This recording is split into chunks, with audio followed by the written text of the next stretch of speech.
नमस्कार. आदर्श शाळेतल्या या लहान मुलांनी स्वतःच्या हाताने नागपंचमीच्या मूर्त्या बनवल्या.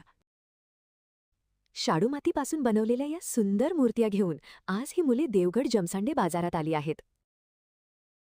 बाजारात मूर्तिया कशी विकावी आणि खरेदी कशी करावी हे मुले आज प्रत्यक्षात शिकतात. नमस्कार, मी राजू कावले, कावलेवाडी जामसंडे कावलेवाडी मधून. आदर्श शाळा जामसंडे कावलेवाडी. आज या लहान मुलांनी गणपतीच्या अगोदर जी आपला धार्मिक कार्यक्रम येतो तो म्हणजे आपला नागपंचमी.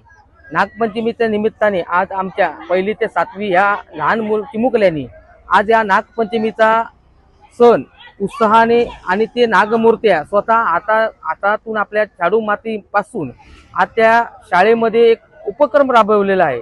त्यासाठी त्या मुलांनी आज शुक्रवारचा बाजार देवगडत असतो, त्या निमित्ताने आज या मूर्त्या स्वतः कसे खरेदी करतात आणि कशी विक्री करतात आज त्या लहानपणापासून त्या चिमुकल्यांनी आज हा उपक्रम देवगड जामसंडे बाजारपेठमध्ये आज थाटमाट बांधून आज शिक्षक माता पालक समिती आज या देवगड जामसंडे बाजारपेठमध्ये आज नागपंचमीच्या मूर्त्या जे राबवलेल्या आहेत शाडू मातीपासून त्या आज त्या प्रत्यक्षात त्यांनी आज बाजारात विक्री कशी करतात आणि त्या पद्धतीत आज उत्स्फूर्त अतिशय चांगल्या प्रमाणे येत आहे. त्याचप्रमाणे जे का आपले चिमुकले जे का आनंदाने जे का नागमूर्त्या आपल्या शुक्रवारच्या बाजारामध्ये विकण्यासाठी आणलेल्या आहेत, तरी आज त्या चिमुकल्यांचे आज मनापासून आमच्या जिल्हा जामसंडे कावलेवाडी शाळेमार्फत आज मी ग्रामस्थ म्हणून आज त्यांचे मनपूर्वक आभार मानतो.